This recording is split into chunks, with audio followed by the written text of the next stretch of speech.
jambo nafite amajambo menshi numvaga navuga ariko tekereza ijambo rivuga ngo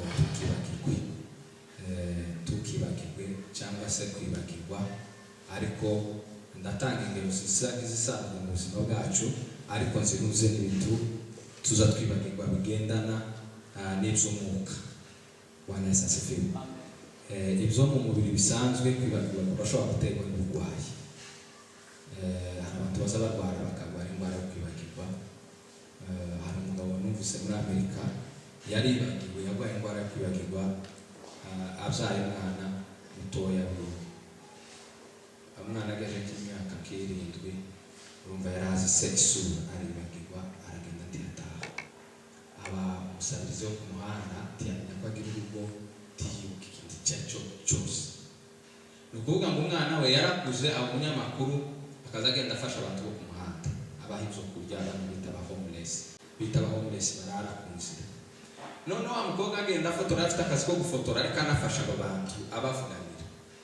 Areba umuntu akabona ni kasi naho yararwaye igikomere cy'uko ise yabataye batazi iyo yagiye.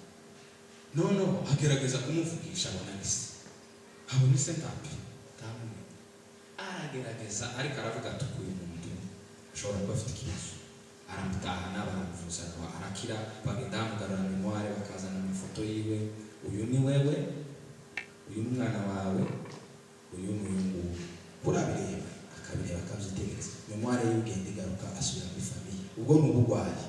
Ariko hari n'abazabibagirwa bitewe no guha agaciro gake ikintu. Nico ndi kuvugeho.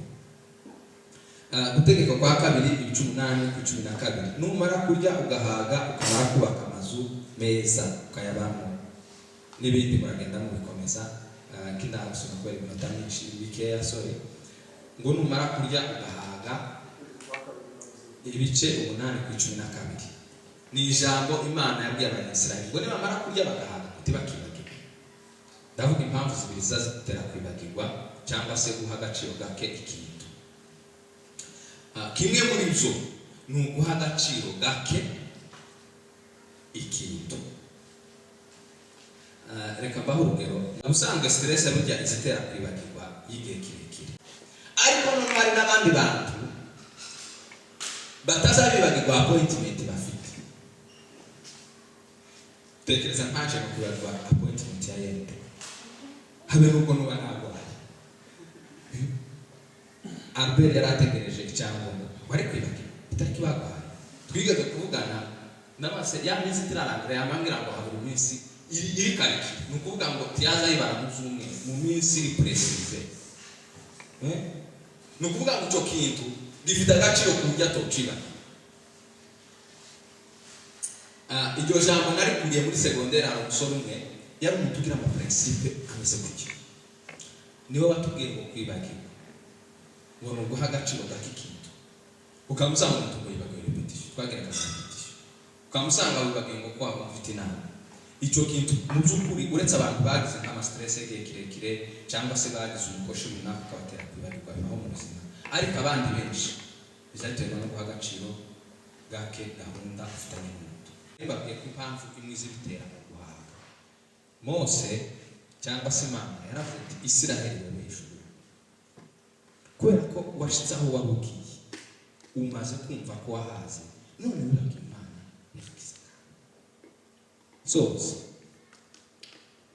Timoteyo, Pawulo yandikira Timoteyo, yarambwiye ngo uzabibuka Yesu wakomotse mu byaro kwa Dawidi. Tiyambwiye ngo uzabibuka muvukana cyane, nawe ni ingenzi tukuri kubazirikana. Ariko kwa kundi uzuzirikana wo muvukana, uzabibuka Yesu. Nuterwa n'ikibazo, wibuke Yesu. Tiwumve ko washitse ahantu ushobora hari ibintu bitangaje ko umuntu ashobora kuvuga ngo kumwebwe ngo abantu muzamusenga. Wari bitunguru akamashaka kukwereka ko gusenga cyangwa se ushaka Imana ari uko wabuze kugira. Nukuvuga ngo yatangiye kwiyibagiza bukebuke, yaranyuzwe yumva ko Imana ari imbere y'ibintu byose agomba gukemura, agomba kwishimira. Nubwo wowe ushoboye kubikoresha amaboko yawe, Imana igomba kubiri imbere. Bwana Yesu asifiwe. Imana ntiyatuje guteganya imigambi yacu, ntiyatuje no gukora ama action plan, ntiyatuje no guteganyiriza future yacu. Ariko Yakobo yaranditse aravuga ngo numara gupanga ukabona cyakunze neza ngo uzuvuga ngo Imana ntibishaka. Bwana asifiwe. Imana nukuvuga ngo usuyibanze imbere uvuge ngo Mana ejo nihashika ni wewe mbikeshize imbaraga ufite. Kwibagirwa mu Kinyamurenge bazavyita impishi ni nk'umuhimbo. Buriya mu bintu zateye intambara ya kabiri y'isi mu guhaga. Intambara ya mbere ibaye abantu baricanye bibava ku nzoka, baravuga ngo tuzosohoka guhaga, bakorana amasezerano ngo buce barirara bama bamera nkaho Satani none yajyanye yasinziriye, bama bibagirwa ngo buce Alemanya ikaguma ikiyubakirwa kitwara. Muzamwibwira ngo niki gituma hano hari amahoro muri iki gihugu turimo, ariko batarareka gukora intwaro z'intambara barazirikana. Hari message buri gihe baza banyohereza mu kwezi hano, namwe bazayihereza yitwa alert, bakakubwira ngo wibuke. Uyi message ngo ni ya guverinoma y'u Hollande ngo yayi kwibutsa.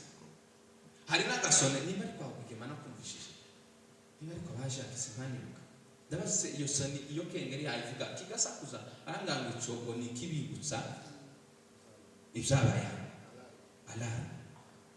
None nimba bisi bazabishiraho bakabizirikana, twebwe kubera ko tuzo twibagirwa iby'Imana, kwereka nizo tuzaduha agaciro gake kugeza aho umuntu uvuga ngo yibagiwe repetition. Reka ntonganye bari bimse indanga kuvuga ba pastor namo kwibagirwa inama, utekereze ko bari bimse umuntu akavuga ngo yibagiwe repetition. Wari wibagirwa point y'akazi repetition n'ibisiba rimwe, wari unigute wotekereza ko wibagiwe nuko itari muri priorite, tiri mu by'ingenzi ugira. Niba wari haye gahunda yo gutanga icyacu kigire priorite, kandi nimba kikunani hari strategy bashizeho zo kutwibutsa alarm. Iyo ugiye kuri banki ugakanda bwa buto bwa automate kuko kwitwaza ngo ari bagura yati, ariko ntubabubakirwa n'agaciro gake. None wakwibagirwa ko utanga icyacu ukuba wayari tubibagirwa kuyajya. Mwungeri yashimye Imana aravuga ngo bashimye Imana ko igeze kwibagirwa amaherejana mu mfuko y'ipata, kuko ni igitangaza kuri we ntabwo ari kwibagirwa amaherejana. Ni igitangaza, ni igitangaza. Niba utazayibagirwa kuyajya, tukibagirwa gutangira Imana, tukibagirwa kuzana ituro niba uzubiteganya, tukibagirwe gahunda y'amasengesho, tukibagirwe kuzirikana Yesu igihe watewe n'intambara, tukibagirwe tukabiha agaciro kake. Ijambo ry'Imana rituganze. Amen. Ijambo ry'Imana ntiribamo ngo iminota myinshi cyangwa se mikeya, ryose rirangana. Kandi ijambo ry'Imana ntiribamo ngo jewe ngo ngiye sindikwiriye rirandenze cyangwa se iri jewe ndarirenze. Oya, ijambo ry'Imana ryose ni ijambo ry'Imana. Nimba ari iminota ibiri ni ijambo ry'Imana, ryose riraresha rirangana, ahubwo twirira tureza. Ahubwo iryo ari ryo ryose nimba nari yose umunota umwe isegonda imitiye riraturenze. Imana igumugisha. Ijambo guhaga, iri jambo guhaga niryo rigenda rikwegera abantu ingorane, kuko n'Imana yaribye Abanyisiraheli hariya yasomye, sinzi n'ahandi ngira ngo narisomye ngo nimara kugera muri Kanani muzosanga ngo umwero wose ari fresh, ari sawa, zose zeze muzoza mushika murye gusa. Ariko ngo muramenya nimuzarya mugahaga timuzibagirwa. Uzi ko hari abantu bagiye bava muri Afrika ari abasenzi bamwe kabisa bakomeye ku rwego ruri hejuru, ariko baba barugara kubera guhaga ni ishami tubwizanye kuri k'abakristo bari kuja kwa Yesu, harahari tuzojayo, ariko ni ishami kumara gushikana ugahaga wamara ukibaga.